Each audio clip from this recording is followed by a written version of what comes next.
Okay, so we're back working on this 2011 Mazda 3, and today we're going to try and install this canister vent solenoid. Here's what it looks like. So this is the new part. It's up on top of the fuel filler pipe. It looks quite large. I don't recall seeing that, but it's pretty well jammed in there. We're going to have a look at it. There's the part number from Dorman, 911711, so we're going to see how difficult it is to install. Wow, this certainly looks like it's going to be fun. It is up in there. You can see that wiring harness running up to past that plastic clip. It's up above that bracket. Can't get at it from here because the filler pipe is in the way.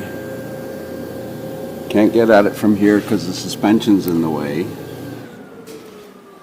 On this side you can see a steel shield, and I think it's bolted to that shield. That's it right there. But that shield is bolted from the top down to this rear suspension cradle. That brace is welded in there, so I can't take that brace out. Well, this is going to be fun. So I'm on Identifix here looking at the procedure to remove and replace this vent solenoid. And it says install the battery cover, remove installation negative battery cable, and it says remove it. It doesn't say anything about how to get it out of there. Looks like I'm going to have to drop the rear subframe. So there's that little bugger. So what I did, remove 6 bolts. There's the 6 bolts there, 2, 4, 6, that hold the subframe to the body, and the 2 lower shock bolts support the subframe in the center here with the tranny jack or jack stand, and carefully lower the subframe about 3 inches. Watch the brake hoses, because the brake hoses are going to become fairly taut. There's still a little bit of play in that one. If I need more, I'll have to undo the brake calipers and support them, but I'm going to try to see if I can access it now. I think I got enough room to get up in here.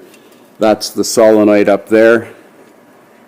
I might just break it off the plastic mounts just to get at these nuts. There's one nut here and one nut there, and then the 2 hoses and the electrical connector. But that's where the solenoid is, and the only way to get at it is to drop the rear subframe. So there's the solenoid out. 2 little 10mm nuts. This hose going up to the filter is just pushed on, and the other hose is held on with a clamp. Now once you get the solenoid unbolted, you can pull it down and disconnect the harness and pull it out far enough to disconnect the hose clamp conveniently. There is the old solenoid, and there is the replacement solenoid, and they look the same, so we're going to go ahead and put it back in. So there's the new solenoid installed, plugged in, hose hooked up, but I haven't hooked up the vent hose yet. It just pushes on. What I'm going to do is I'm going to connect the scanner and smoke test this one more time just to make sure it seals. So I've got the scanner hooked up to the vehicle now. When I command the vent solenoid on, you can hear it clicking on and off. So I'm going to turn it off, which would make it open, and I'm going to turn on the smoke machine. In a few seconds we should start seeing smoke coming out of that tube right here, because that goes up to the filter beside the filler neck. It'll take a few seconds to fill the charcoal canister with smoke, and then it'll start coming out the vent.